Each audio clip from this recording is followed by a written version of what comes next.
This is exercise 3 from the section 5.3 quiz. It says find the compound amount for the deposit and round to the nearest cent. $5,000 at 6% compounded semi-annually for 5 years. Now, the compound interest formula, A equals P times 1 plus little I raised to the little n, where A is the compound amount, can also be called the future value because that is what it's worth in the future. P is the principal. That's the amount that you start off with, that you invest in the beginning.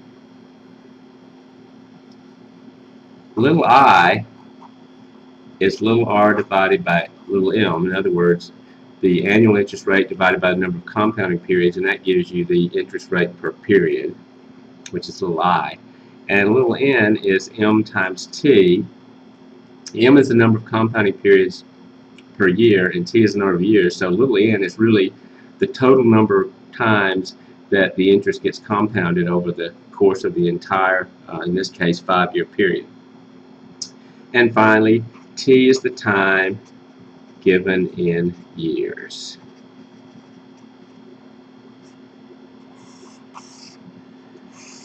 Okay.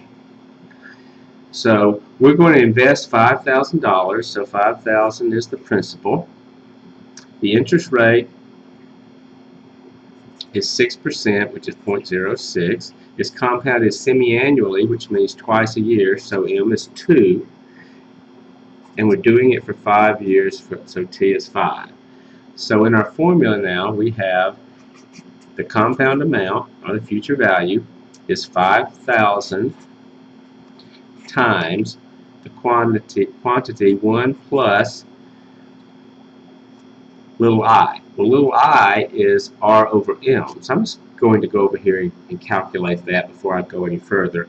That is 0.06 divided by 2. And I don't even need a calculator to do that, but if you do, go ahead, you get 0.03. So that goes in as little I. And little n is m times t, and as we've said, m is 2 and t is 5, so little n is 10, so it's to the 10th power. And of course, 1 plus 0.03 is just 1.03.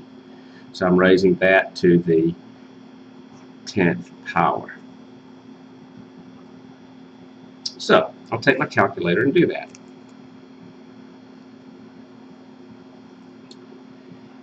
.03, the power button x to the y, the power is 10, equals,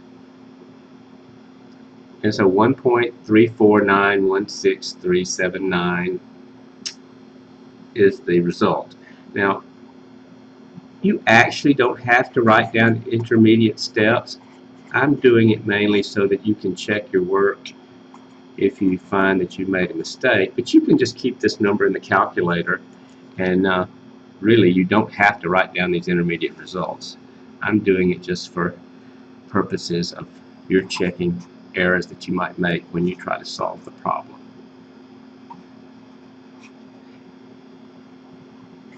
And so the compound amount, or the future value, is simply this 1.3 on and on multiplied by 5,000 equals. So I end up with $6,719 and to the nearest cent 58 cents.